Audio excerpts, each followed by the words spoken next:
Hey guys, welcome to the 2013 AP Computer Science number one. I'm sure a lot of you read it and you're just here for the explanation, so let me just get right through it. A music website keeps track of download music. For each download, the site uses a download info object to store a song's title and the number of times it has been downloaded. So this here actually is important because you have, these index and this array or array list, and inside here you have a lot of things. So think of it as like maybe a student. You might have the student's parents name, the address of the student, the telephone number of a student, the homeroom, and so on. And what you want to do is, if you just say something, let's call this student info.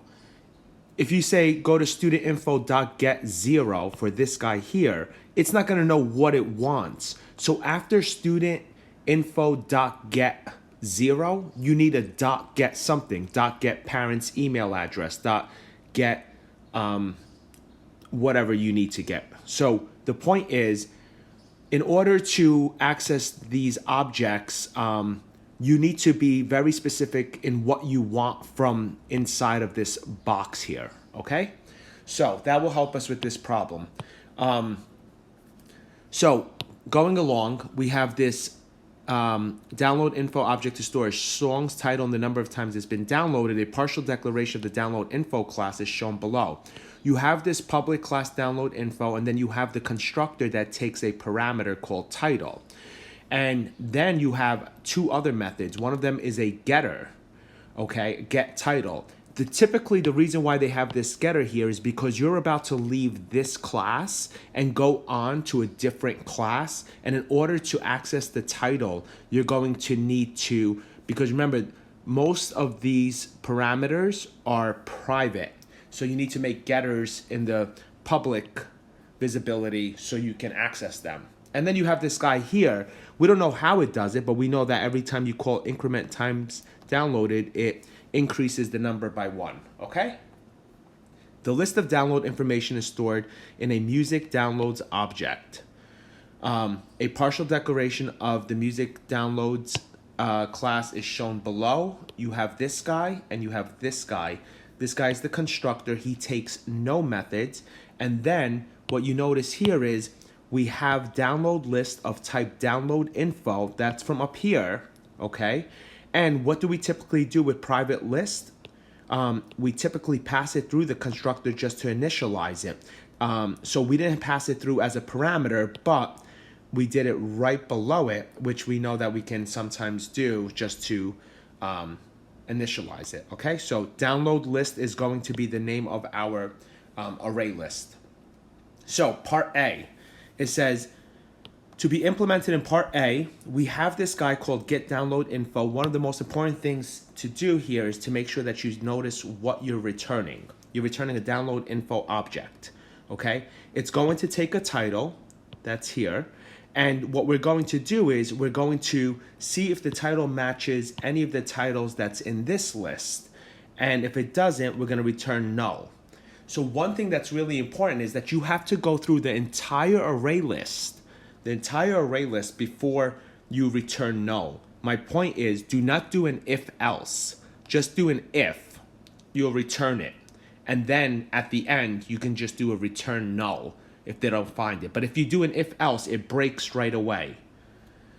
So in this example here, it says if you're going to look for Aqualung, it will go through here and it'll find Aqualung. It returns a reference to the object position 2 of the list, so it'll tell you it's there.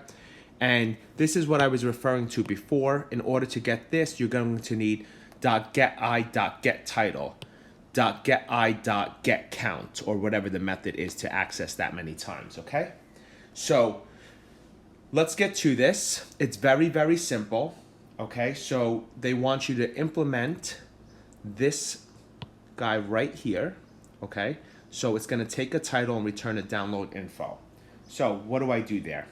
Well, once again, in order to access a for loop, excuse me, this is not it. I'm going to show you both ways of doing the for loop. First, I'm going to do the enhanced for loop. So we're going to, the name of the object is not a string, it's not an int, it's not a double, it's not a, okay, it's going to be download info. So download info.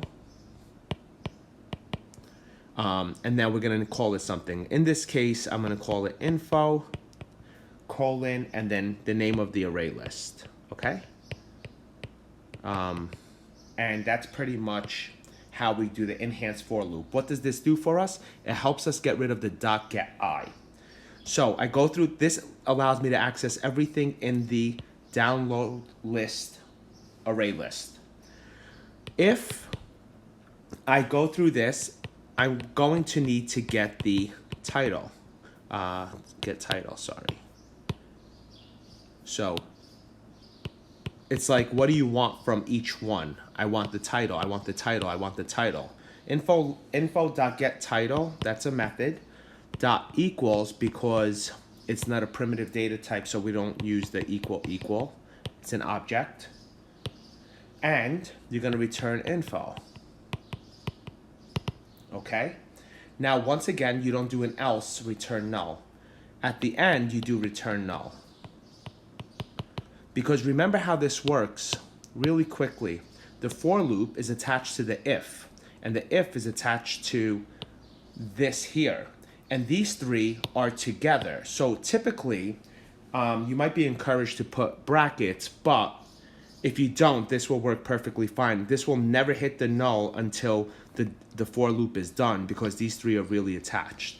Now, for some people who don't like the download info enhanced for loop, what we can do is, I did it over here for you guys.